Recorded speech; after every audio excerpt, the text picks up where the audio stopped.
Well, hello and welcome to Politics Today, coming to you live from Channels Television's global headquarters here in Lagos, Nigeria. I'm Kayode Okikiolu, but today, Nigeria's political scene woke up to the sad news of the death of former presidential candidate of the National Republican Convention during the 1993 presidential election, Alhaji Bashir Tofa, at the Aminu Kano Teaching Hospital in Kano. He was aged 74. The late politician was a major challenger to Chief MKO Abiola in the botched Third Republic election, which was annulled by the military government under General Ibrahim Babangida. It's been laid to rest at the Hajj camp in Kano. Meanwhile, tributes have been pouring in from around the country. And for President Muhammadu Buhari, the late Tofa was a politician of note who promoted Islamic culture and civilization. Well, let's take a look at his life in brief. His surgeon into politics started in 1976 when he was a councillor of Dawakin Tofa Local Government Council. Well, in 1977, he was elected member of the Constituent Assembly, which examined and ratified the draft constitution by that Constitution Drafting Committee, the CDC, which was appointed previously in 1975. Well, Alhaji Tofa was at various times the secretary of the Kano branch of the National Party of Nigeria and later became the party's national financial secretary, all in the Second Republic between 1979 and 1983. Of course, he eventually joined the NRC in 1990. That's the National Republican Convention. And 3 years later, he emerged the presidential candidate of the NRC. Well, let's now bring you a roundup of the political stories for the day. Here's our political roundup.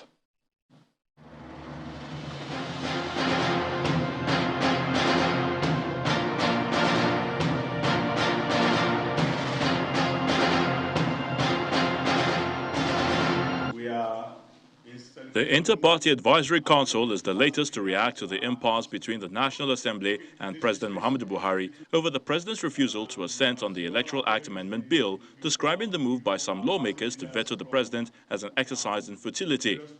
Speaking at a news conference in Abuja, the IPAC chairman, Mr. Yabagi Sani, appealed to members of the National Assembly to dialogue with the executive arm of government and address those areas of disagreement. We believe and wish to accordingly admonish that as elected officials, National Assembly and the executive arm should be rather more concerned about ensuring the integrity of the electoral process and how to reduce the cost of democratic practices and make our democracy more resilient.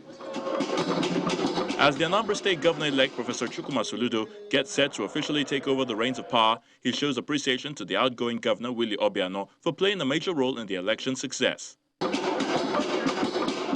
Professor Soludo, in company of the Deputy Governor-elect, other political and socio-cultural groups paid a visit to Governor Willie Obiano to express their gratitude.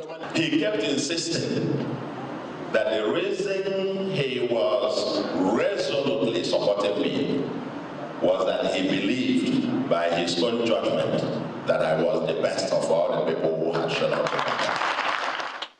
Governor Maruf Interi has described the role traditional leaders play in tackling the problem of out-of-school children as critical if the state is going to make progress in lifting the educational standards of its citizens. This comment was made during an enlightenment meeting organized by the Adamawa State Ministry of Education in collaboration with Better Education Service Delivery for All, BESDA, and the Adamawa State Universal Education Board, SUBEB. According to him, the traditional institution is closest to the people and has the capacity to reach out to parents and guardians alike to enroll their children and wards to schools. And the Taraba State Governor, Darasi Shaku, is asking security agencies in the state to intensify intelligence gathering, sustain momentum in the fight against insurgency in the northeast region, and be brutal to individuals or groups bent on disrupting the peaceful coexistence that has been enjoyed in the state. The governor was speaking when he presented 58 operational vehicles to heads of security agencies, ministries, departments, and agencies at the State Government House in Jalingo, the state capital.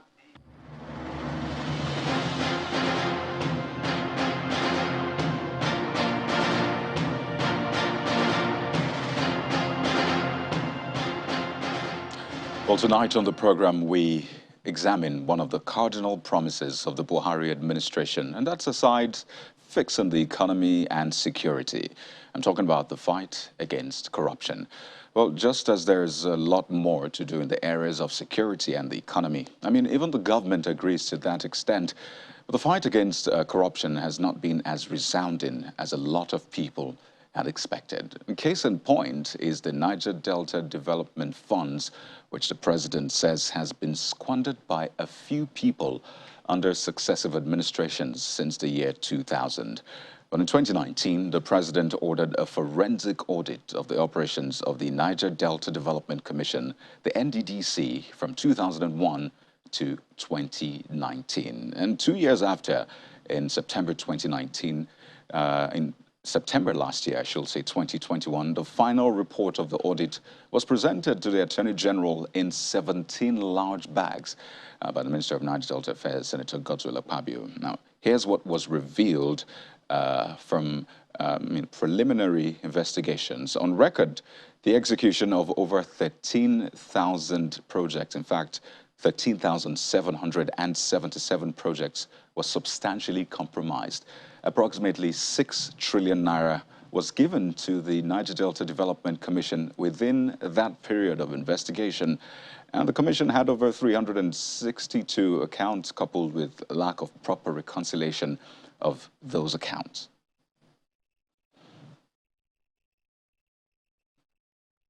The Niger Delta Development Commission needs to demonstrate that it can achieve the objectives it was conceived for and made its impact felt all over the Niger Delta region.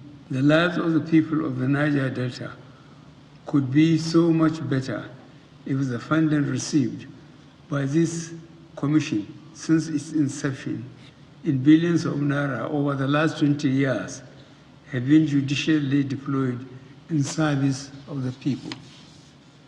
The serial abuse, lack of delivery, and what had become an entrenched institutional decay was the reason why I called for the forensic audit. Therefore, going forward, we shall ensure every recoverable kobo is recovered for use in service of the people of this region, and those found culpable shall face the law. Consequently, I want to use the opportunity of this commissioning to direct all statutory contributors to the NDDC to remit all outstanding funds to the Commission and to ensure this is done transparently and according to laid down procedure and process. To the management of the institution, I recognize your efforts in breathing life back into this project, which could easily have become one of the many moribund projects that dot the landscape of the region. I expect more of these reclamation projects as we go into the new year. This is what we owe as a duty to Nigerians. Well, Nigeria's President Muhammadu Buhari speaking towards the end of last year at the commissioning of one of the projects done by the NDDC. But to be fair, we don't exactly know much still about that forensic report, which was submitted to the president about 4 months ago. That report has not been released yet. Well, the president's statement actually gave some indication as to his next line of action, but still a lot is being shrouded, as it were, in secrecy. And as you would expect, a lot of questions are being asked. What is being done really in bringing those culpable to book? Will this end up like other documents which some say are gathering dust in one MDA or the other, saying that this is a very, very important one? Well, tonight we speak with a man who is in the know to shed more light on what is being done. And we're joined on the program by Senator Ita Enang, the Senior Special Assistant to the President on Niger Delta Affairs. Senator Enang, thank you for joining us on the program. Let me just say a Happy New Year to you. Happy New Year, sir, and Happy New Year, all Nigerians, and I welcome myself to Politics Today. Thank you. Okay, so I mean, the first question is pretty much simple. Will this be the year when we see the fruition of the president's statement saying those who've been found culpable will be brought to book? Is 2022 that year? Yes, I am confident, and Nigerians should be all confident because Mr. President does and means whatever he says. A lot of people have asked, and like you've asked, when are these people going to be brought to book? We want to say that the recommendations of the forensic auditors are still being examined. And when a report is submitted to the government will have its committee or appropriate officer or office examine the recommendations of that committee, in this case, the forensic audit, and the forensic audit report, and then it will prepare white paper. It is the white paper showing what the executive has accepted and what is rejected that will draw attention to whoever is culpable, to what extent, and what needs to be done, if there is anything to be recovered or otherwise. Right now, we cannot speak definitively on who to recover from, what to recover, because unless and until that forensic audit, unless and until the white paper is out, showing the recommendation that has been accepted, it will be prejudging issues. And the Holy Bible has said that even God, in all his wisdom, did not pass judgment on Adam until he had called upon him to make a defense. And that defense they have made, that is what is being examined now. And the white paper will come out with appropriate recommendation that has been accepted. And that will be when the rest will be done. You know, this conversation presents Nigerians, or presents us the opportunity to put Nigerians in the know, because as you referenced, as I've also said, a lot of questions are being asked about this. So help us understand what exactly is happening right now and who is doing what. So if you say that a white paper will be released eventually, but where we are right now today, where are those documents, those bags, what, 17 of them or thereabouts? Who is handling them? Or do I say what ministry, department, or agency is examining those documents as we speak right now? I will not specifically tell you where it is, but I will simply answer this, that the documents were submitted to Mr. President through the learned Attorney General of the Federation, and it was in the public glare. And that is the only thing I can say. The rest are being worked on with the in accordance with the due process of government.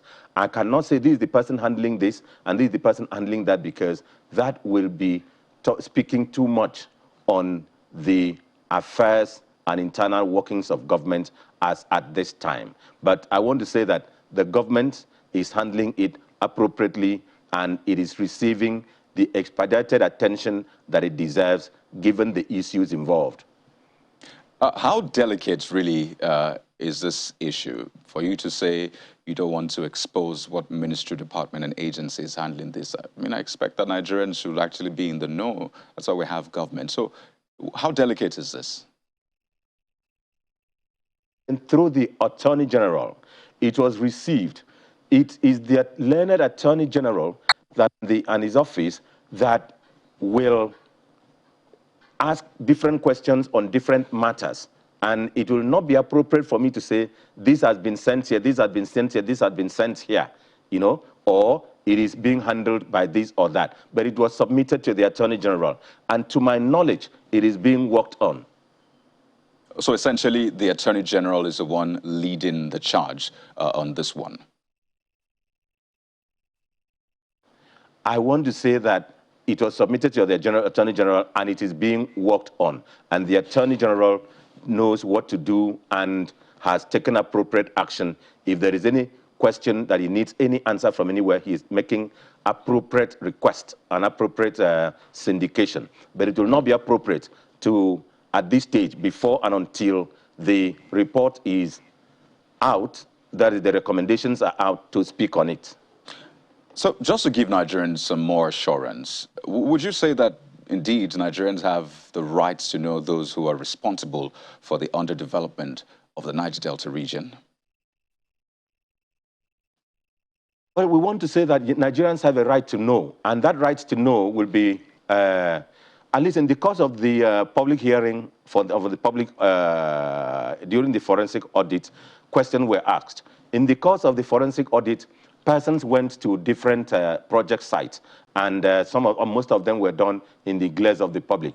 In the course of the forensic audit, the names of contractors who were handling several projects were mentioned. In the course of the audit, most of the projects which were awarded, which has not taken off the ground, were mentioned. In the course of the audit, the payments that were made for quantum of road and the extent of or other projects and the extent of what was done and what is remain or outstanding, not done, for which money may have been paid, was also stated. But I want to say that there was some level of cautionary point by the Niger Delta Development Commission, starting from the era of, I think, Barrister Danabia, followed by Abong Simaikere and the rest, that they were not paying mobilization for projects. So when they give you a job, you will have to go source for money and do the job, and after that, you'll be paid on milestones done. So under those tenure, there were not much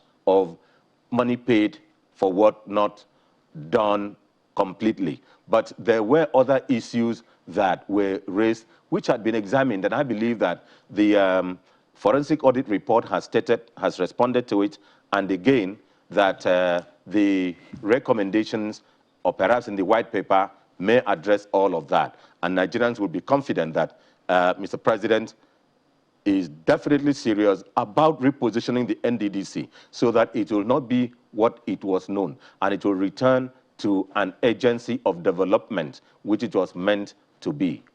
So let's again put this, conversation in proper context and see the extent of what details and projects we're looking at here. So on record, we have, according to the Attorney General, over 13,000 projects were substantially compromised. Approximately 6 trillion naira was given to the NDDC within that period under review 2001 to 2019. Talks about bank accounts over 300, in fact 362.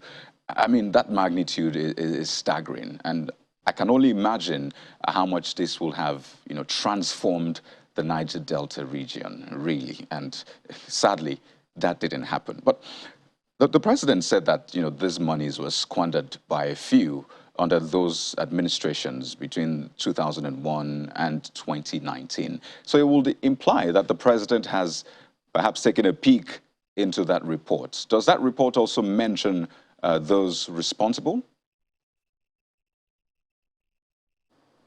Now, those reports has mentioned a lot of things, has made recommendations, has been specific on different issues.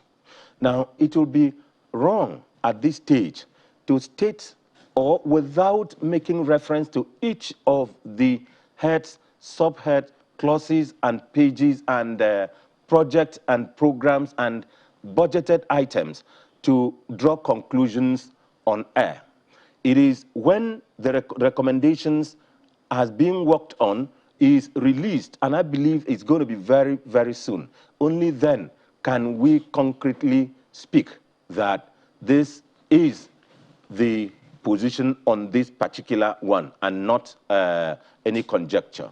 So I will want to ask for a little patience for a little short while, because there are many things that are pending to be done, pending on the forensic audit. And we will not want to prejudge any issue, any person, and any subject, so that it will not prejudice the mind of the public.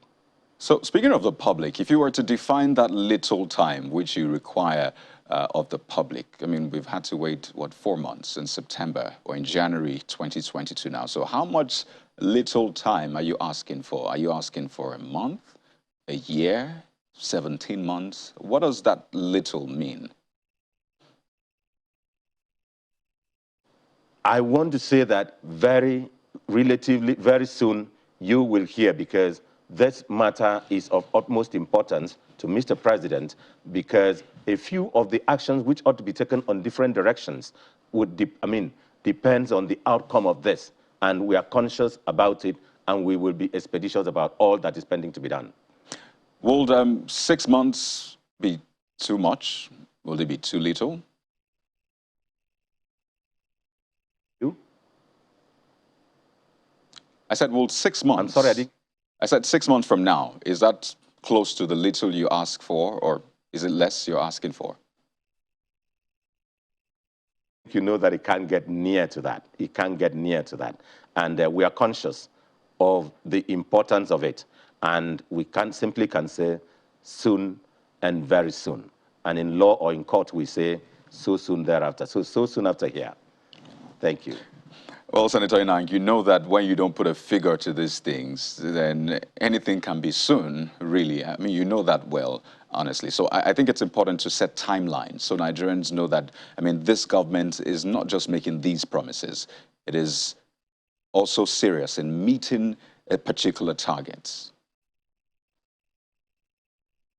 Timeline soon from the appropriate authority, officially released. And of course, you may not even hear of the timelines. You may hear of the action that has been taken without timelines. I'm not going to talk of timelines. In fact, you won't hear of the timelines. You will just hear of the result that this has been done, and then this is the result of the findings, and this is the recommendations made to government. So indeed, when the president references those few that squandered the money under previous administrations, so this will sound like a direct or perhaps indirect indictment on those administrations, because if such monies were looted under their watch, then clearly they have a case to answer. Am I right?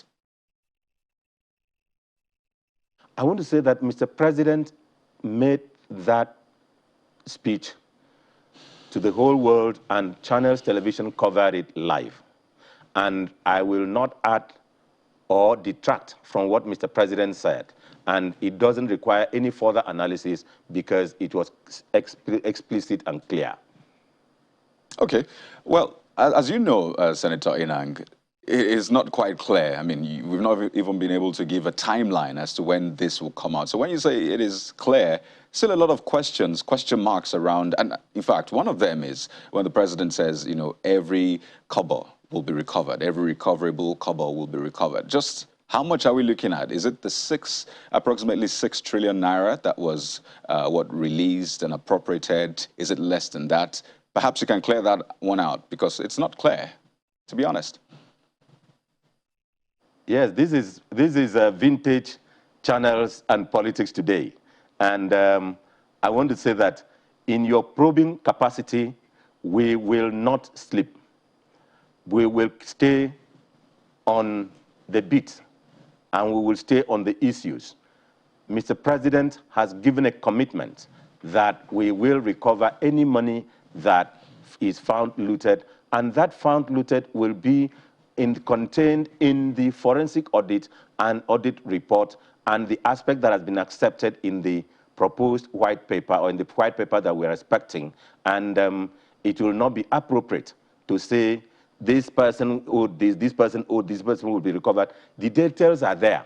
Remember, like you said in yourself, that there were about 13 of the cartons, boxes, and the learned Attorney General and the Honorable Minister of Niger Delta Affairs, His Excellency Senator Tokpabio, made his speech in the presentation and addressed. And then the learned Attorney General also made a speech, and there was a formal release. And it is in that formal release that you've had the data that you have taken as a background to this program. And so I rely on the document and the presentation that you've made as my own response to the questions you have raised, sir. So there will be recovery. Recovery will be according to what is found in the white paper, and it will be under due process of law. And of course, there were other things that Mr. President said in his address, that we are asking for those agencies or bodies which are owing and have not released money to the Niger Delta Development Commission to make their money available. we have these issues of compliance with the commission, with the laws of the commission by the some agencies of the federal government, the oil companies, and so on. That is under remittances, So I think we will want you, the public, to help in accordance with the request of Mr. President to prompt those agencies and bodies to please make those remittances to the NDDC. Then NDDC will have enough funds to execute what it has to execute, because we are pressed for time. We are pressed for time because as of today, oil is becoming less important. It's likely to become less important with the world and the international community working more on green energy, on oil alternative energy, and getting the world carbon free. So oil is going to be less important, and now that it is still relevant, we want to make appropriate use of it to develop the area, to prepare for life after oil. And of course, please, I want channels to help us address one other issue, the issue of soot that is killing the people of the Niger Delta and reducing life expectancy. It is the greatest challenge that we have. The NDDC is trying to do its best. The governors of the federal government is trying to do its best through the Ministry of Environment and the Ministry of Petroleum also. So this is the greatest and the biggest of the challenge we have. Well, Senator the people of the Niger Delta, where the oil companies have left the Niger Delta.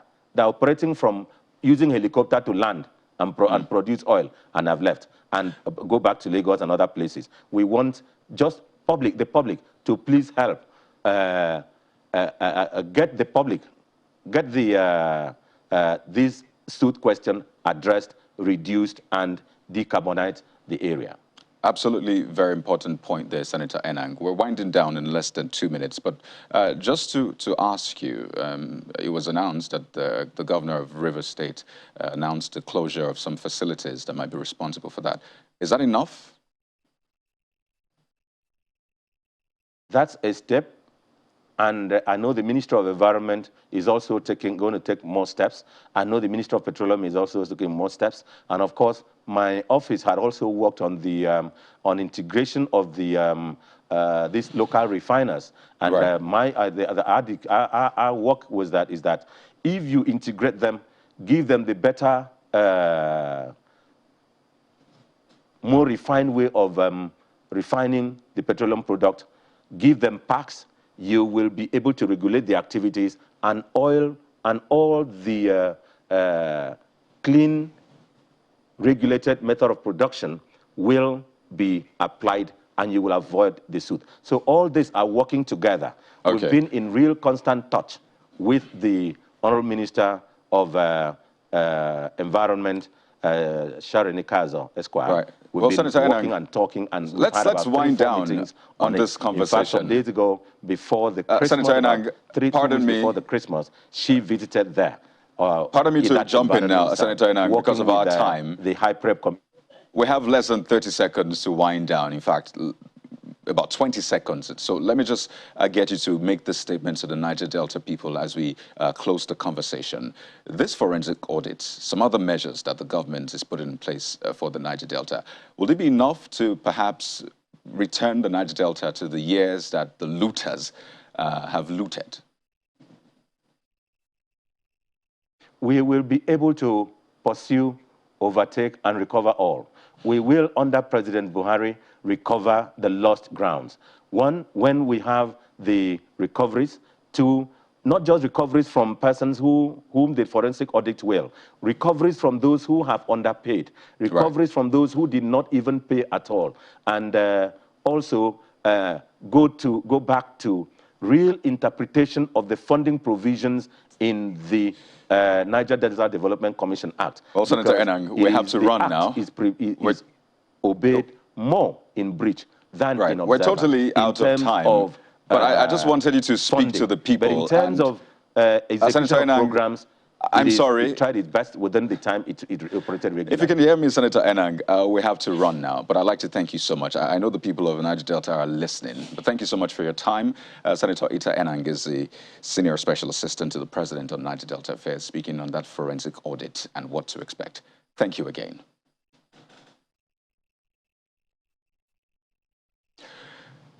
Well, we'll take a break on the program, and when we return, we'll turn our attention to the National Assembly and that all-important document, the Electoral Act Amendment Bill. We're not losing sight on that.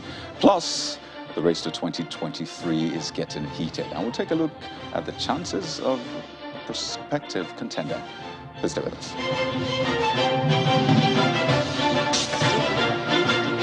Welcome back to the program. Just days to the National Assembly resuming from recess, we're going to be dissecting some possible potholes and perhaps point the National Assembly to areas they should have a second look at when it comes to the Electoral Act Amendment Bill, that all-important document.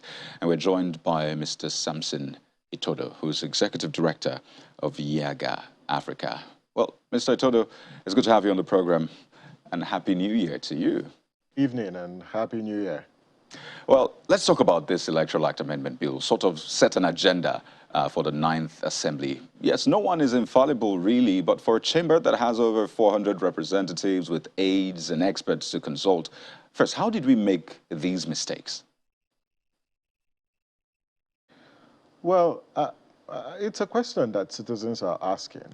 How come the bill that was replete with these gaps was transmitted to the president for assent? It's disturbing, but we are where we are, and we need to look at what the National Assembly and the presidency will do over the next couple of days. And as civil society, we have requested and asked that these issues be resolved within 30 days, and by the end of this month. These gaps and errors are not insurmountable. They are cross-referencing gaps. They are typographical or grammatical errors. They are conflicting provisions. But it speaks to the due diligence mechanism within the National Assembly. And I think that the leadership of the National Assembly needs to ensure that in addition to addressing the contentious issue in the bill in relation to the mode of nomination of candidates, the National Assembly needs to ensure that all these errors, typographical or grammatical or conflicting or cross-referencing gaps are addressed, because if they don't, we would have legal complications in the implementation. And we can look at the merits of the position that civil society holds after submitting a detailed memorandum to the National Assembly last week. Okay, well, you listed quite a few of these errors, in fact, all of them, about 11 of them. And as you said, some cross-referencing errors. And I mean, these are those errors right there on the screen for our viewers to just get a sense of those issues which the National Assembly should be looking at. Interestingly, the president did not reference these errors as the reason for withholding his assent. But Mr. Itodo, if the Electoral Act Amendment Bill was, well, assented, signed into law with those errors, what would have happened? Well, it would have occasioned ambiguities, controversies, and I would say complications in the implementation. And I give you a classic example. So Section 50 of the bill, 50 sub 2, if you recall, was one of the most contentious and controversial provisions of the bill. That is the provision that deals with the procedure for voting as well as transmission of results. Now, for a provision of that nature that attracted a lot of public attention, you would expect that in drafting that particular bill, every T's and I's need to be dotted and crossed. But what you find is there was an error in the cross-referencing. And so subsection 2, that deals with the provision on transmission of results, references section 63 of the Act. Section 63 of the Act has nothing to do with Section 50, there was no correlation because 50 deals with the procedure for voting and transmission of results. The appropriate section of the law that should have been referenced was Section 60 that deals and articulates the procedure for the collation and the transmission of results. So there's a nexus between Section 60 and Section 50 and not Section 63 that was referenced in that particular provision. So you would have had complications. The second was in paragraph 16 sub 3 of the bill. It references or it provides 10 days that a petitioner can file his petition as well as a response by the respondent in 10 days. Now, paragraph 16 sub 3 conflicts with paragraph 40 sub 8 of the same bill because paragraph 40 sub 8 articulates the timelines for election petitions, and they make expanse provisions, be it for governorship as well as National Assembly. So there's a conflict, you know, in that particular provision. And if these were assented into law, we would have had complications because the courts will now be confronted with, you know, the challenge of which is the actual timelines for petitioners to submit their petition and for respondents to file a reply. The other, perhaps, I would say also a provision that would have led to huge confusion was on Section 137 and 138 of the bill. Now, Section 138 of the bill provides, and the marginal annotation is to the effect that it provides for accelerated hearing of election petitions. Now, if you look at the provision of both Section 137 and 138, it is a replica and it's a duplicate. But even though both sections have different marginal notes, they all contain similar provisions, and that's very problematic. Same thing also happened in paragraph 4 that deals with the documents that should accompany an election petition. There were repetitions in paragraph 5, in paragraph 8, paragraph 6, and 7. Now, all of these would lead to complications, and that's why the National Assembly needs to address this before it transmits the bill back to the president. So I'm taking a look at all these to decline assent to the bill, because he did that in 2018. Exactly, and I think it's quite commendable that you noticed these errors, because those were some of the reasons the president gave for declining assent in August 2018. Mr. Itodo, I'd like to thank you so much for joining us on the program to point these errors, and I imagine the lawmakers are watching and the constituents are watching as well. Mr. Samson Itodo is Executive Director of YAGA Africa. Thank you again for your time. Thank you. Well, I mean, that vital document needs to be sorted out, right, before the 2023 elections. But for the political actors, their focus is on, campaigning, making all the moves to ensure that they perhaps get ahead of their opponent. Yesterday on the program, we promised to bring you some more of an interview with the Director General of Tinubu Support Group's Management Council and a former chairman of the Appropriations Committee in the House of Representatives, Honorable Abdul Mumin Jibrin, who told our political editor, Seun Akibaloye, about the plans of former Lagos Governor Bola Tinubu ahead of next year's presidential election. I understand that you are the Director General of the Asiwaju Bola Ahmed Tinubu Support Group's Management Council. What does that mean, anyways? Well, as you know, the Asiwaju Bola Tinubu support groups, we have thousands of them around the country, and all of them are calling on Asiwaju Bola Tinubu to contest for the 2023 presidential elections. They are spread all across the country. All of them have their structures, their pattern of operations, and I'm sure you've seen them all over the media across the street of the Federation. Because you know that the campaign has not started, so the only body that has the flexibility now to continue to operate and to talk and also to mobilize as much as they can within the confines of the law, it's the support group.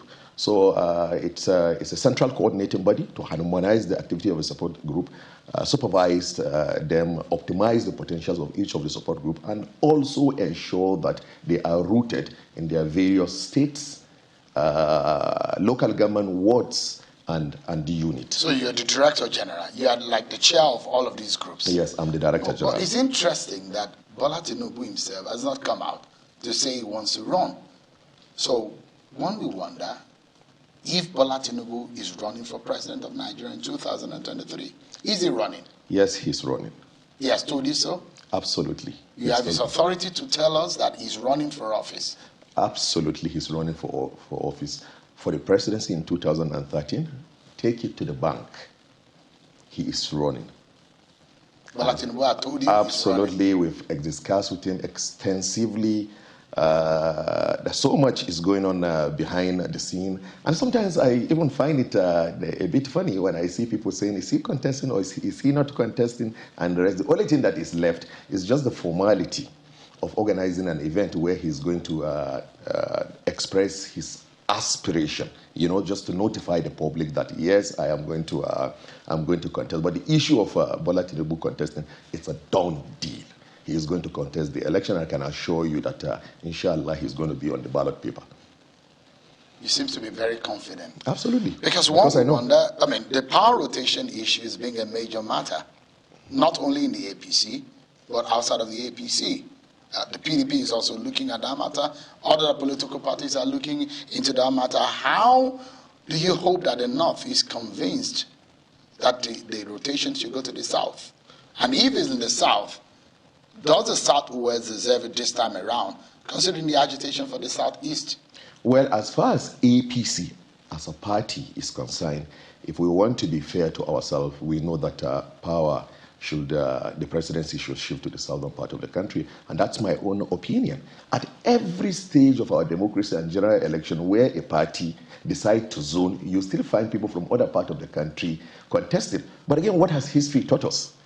That there's that consensus, loose consensus, even though it's not in our laws, in our constitution and the rest, that people believe in zoning. And I can assure you that within the APC, of course, I respect people's opinion. That's why we are different. So people can hold their opinion of saying presidency should come to the North. Whoever wants to contest is free to contest. The Constitution gives him the right. But anybody who wants to be fair and who wants to be a good party person understands that the presidency should go to the southern part of the country. And for me, I believe... southern part, when you say southern part of the country... I'm coming to that. Because, I mean, the Southeast will say they rightfully, I mean, deserve to have the presidency this time around, considering that the Southwest had an 8 years from 1999 to 2007. Yes, but again, you also have to look at the aspect of input, the aspect of what you bring to the table with due respect to the Southeasterners. I don't have anything against anybody who want to contest, so long as it's going to the southern part of the country. Yes, for the Southeasterners are free to contest. The Southerners, even though they've had their fair share, they are free to contest because they can say that actually happened in another party, not in the APC. But for me, I'm telling you, once it goes to the southern, of course, from southern part of the country, my own choice, and I have a lot of reasons why I believe that it should not even be negotiable. It should go to the Southwest. And when it goes to the Southwest, I have told you straight ahead, it should go to Aswaju. We'll come to why you think it should go to Asiwaju Tinubu. Because a lot of people also are putting not only the ethnic or the rotation issue, they're also thinking about religion, because Nigeria is a multi-religious setting. And people will think Muhammadu Buhari from the northern region of the country, from the APC, then the Bola Tinubu that you're supporting is a Muslim from the Southwest. Perhaps a thinking that a Christian from the South should have the opportunity. Are you thinking in that line? Because that's how politicians think. First of all, let me tell you, I completely agree and understand that our country is very sensitive when it comes to politics. The issue of ethnic consideration, the issue of religious consideration is very, very important. Nobody can sweep that under the carpet. But talking personally and weighing the mood of the country, I can assure you that if you give people a choice of someone who will come and improve on what we already have on ground and revamp the economy, and increase every aspect and every part of the country. People just want to see progress. People just want to see development. For me, it doesn't matter. If you bring a Christian president, or you bring a Muslim president, for me personally, it doesn't matter. And I've met a lot of So you don't think that a Muslim ticket might not fly, even within the party, within my peers and others, we've had this conversation. But again, you have to respect the fact that the aspect of religion, the aspect of ethnicity, still plays important role in our polity. But I believe that when it comes to the candidate that I'm supporting, Asiwaju Bola Tinubu, you know that he's a very experienced politician. You know that he's detribalized. You know that he's not a religious fanatic. You know that he is somebody who is a full Nigerian, who is going to carry everybody along. And I'm very, very sure that when we get to the bridge, he is going to make the right decision. When he becomes the candidate, when he wants to take a running mate, he's going to make the right decision. But again, understand this thing. I think at this point in our country, who is talking about, let me tell you give you an example of the National Assembly where I was for several years. When David Mark was contesting to become a Senate president 10 years ago, he picked Ekweremadu. There was a lot of noise all over the country. Christian. There was a lot of issues. They said he's going to lose the election. We went to the floor. He won the election. What does that tell you? Then secondly, he has gone down in history when Lawal has not finished his term. David Mark has gone down in history to have the most stable and the most productive Senate in the history of this country. When he was doing that, who remember that David Mark was a Christian or Ekweremadu was a Christian? Let me tell you something very interesting. Do you know that now the Speaker of the House of Representatives is a Muslim? The Deputy Speaker is a Muslim. I led the campaign. When we were campaigning, they said we are not going to win. I said to them, no, when Nigerians see quality, they take quality over ethnicity and religion, except you do not present quality to Nigerians. Nigerians will take quality over religion. There's a possibility of a Muslim. They said to us, are you saying there's a possibility of a Muslim ticket this time around? No, that will be the decision of the candidate. And of course, I've said to you that he's a very experienced politician. He's detribalized. He's not a religious fanatic. And so when it comes to that time, I'm sure that he is going to make the right decision. In your party, the APC, there are names that have been thrown up. Yeah. The VP, Oshibajo's name has been thrown up. Yes. The likes of Rotimi Amechi, the Minister of Transport, his name has been thrown up. Yes. The likes of the Minister for Niger Delta Affairs, Goswe Akpabio, his name has come up. Yes. The Governor of Ekiti, his name has come up. These are perhaps the younger potentials for that ticket compared to the man, your principal, that you're supporting. I mean, you think at this point in time, Nigerians are not looking in the direction of younger people to contest for the office of the president. Good leadership is not a function of age. So when I was much more younger, I used to think about that. But over the years, I've come to realize that you can be 70 years old and be a good leader.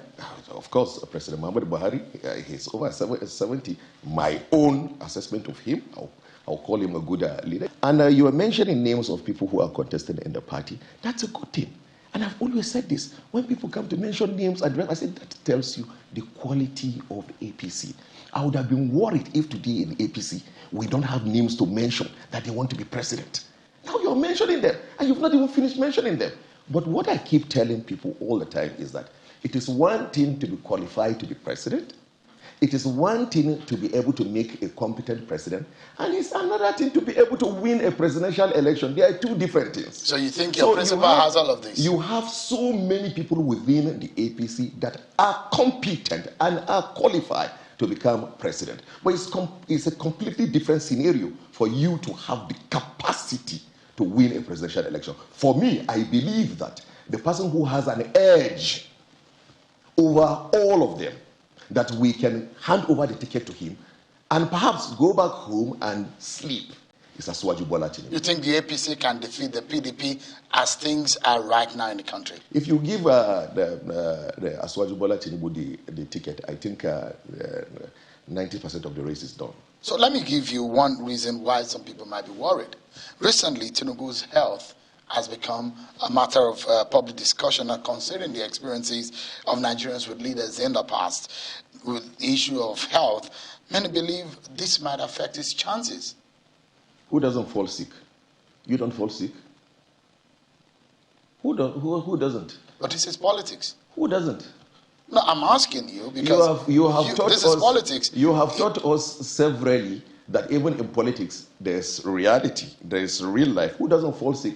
Even me, myself, I was ill at some point during the year for 1 month. I am sure, of course, in the past, I have called you. Sometimes you say you've taken a break, that you are ill. You know why it is not a subject of public discourse? It's because you are not Bola Aswaju. The big question is whether or not the Nigerian people trust the APC and to be able to vote them a third time consecutively, considering the campaigns and the words of the PDP that they say they have come to rescue Nigeria. Is one thing that Tinubu gets a ticket. Is another thing whether or not he can win the election at the general election in 2023. Does the average Nigerian people, do they trust the APC enough to be able to put their destiny in their hands for the third time at the general election? For whatever accusation that the PDP might have dished on the APC, I can assure you that they are 1,000 times worse than the APC. And they have done 1,000 times far worse than, of course, than the APC. So I really don't want to even delve into. You were one of them. You were in the PDP. Yeah. Of course, I was in the PDP, and perhaps that of course that's why we left the party today. I'm in the APC, and we've just spent only 8 years. PDP spent 16 years. You can imagine if we spend another 8 years in the government. Of course, we are going to spend another 8 years in government. What's going to happen? You seem to be confident with that. Absolutely, I have no doubt. The decision is in the hands of the Nigerian people. Yes, the decision. Who will give a verdict whether or not they are in for another turn of time to get into, to put their destinies into the hands of the APC. But but sorry to interrupt you. You walked into this house today, and as far as I am concerned, you saw the Nigerian people within my own domain, within Kano, the state. You saw people, and you heard what they are saying. They're still APC. And you've heard them, what they're saying about Aswaju. When you go, see, those are partisan supporters of yours. Let me tell you something very... Some of your diehard Well, I'm entitled to my opinion. Look, the point I'm making is that whether or not the APC had performed on the promises made to Nigerians. That is the crux of the matter. Let me tell you something, Sheung. Go around the streets and hear all over Kano and northern Nigeria. Everybody is Aswaju that is doing. Everybody is Aswaju. I'm surprised when people sit down and they're talking about this thing. Everybody is doing Aswaju. It does look like you're taking things spiritual. I saw some spiritual elders or Islamic clerics. Yes. I saw them out there. Yes. Is that for this purpose also? Completely. Of course, we had just now about 2,500 ulamas from all over Kano that all gathered. All we are told, you're coming to pray for Aswaju because this is what we want. And you see, these are real ulamas. Some of them for a year, 2 years, they don't go out of their domain. They don't even relate very often with these are spiritual people. These are people who are respected in the community. They've come today, they've spent their time. We've prayed in the Islamic way for Aswaju. Of course, we prayed for the country, for peace and security of the country. But specifically, a special prayers was conducted for Aswaju Bola Ahmed Tinubu. And if you look at it, you yourself, it will. When you walked in, and probably that's why it didn't skip your mind. You had to ask that question. Spiritually, you know that he has been ordained, inshallah. Honorable Abdul Mumin Jibrin, popularly called Kofar around here. Thank you so much. That's the name of my town, my village. Absolutely. Thank you so much for talking through. Thank you so much. Thank you so much, Shehu. Thank you.